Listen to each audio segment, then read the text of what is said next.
নমস্কার, ঘটনা ডায়েরির আরেকটি নতুন পর্বে সকলকে স্বাগত জানাচ্ছি। গ্রামের বাড়িতে এসে কলা পাতায় মাছ ভাজা দেখাচ্ছি। দেখুন কলা পাতায় কীভাবে মাছ ভাজি করা হয়।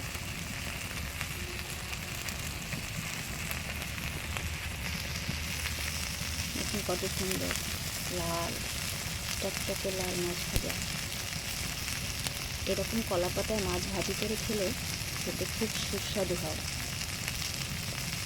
এখানে হচ্ছে পাঙ্গাস, টাকি, আর বিভিন্ন রকম মাছ আছে, ফলি মাছ, পুঁটি মাছ, মলা মাছও আছে, বেলে মাছ আছে। সব কিছু মিলিয়ে ভাজি করা হচ্ছে। ভাজিটা দেখুন, দেখতেও কত সুন্দর লাগছে, খেতে তো আরও ভালো লাগবে। আর এদিকে হচ্ছে কচুরলতি, এটা উল্টে দেওয়া হয়েছে। এই যে কচুরলতির সাথে একটা বেগুন মিশিয়ে দেওয়া হয়েছে। এরকম কলা পাতায় ভাজি খেতে কিন্তু খুব স্বাদ লাগে। দেখুন এরকম।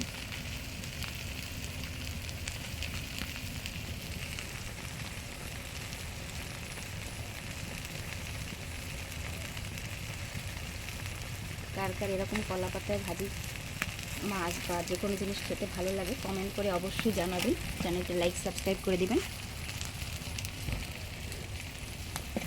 দেখুন এটা কিন্তু হয়ে গেছে, এটা উল্টে দেওয়া হয়েছে, আর মাছটা পরে উল্টানো হবে।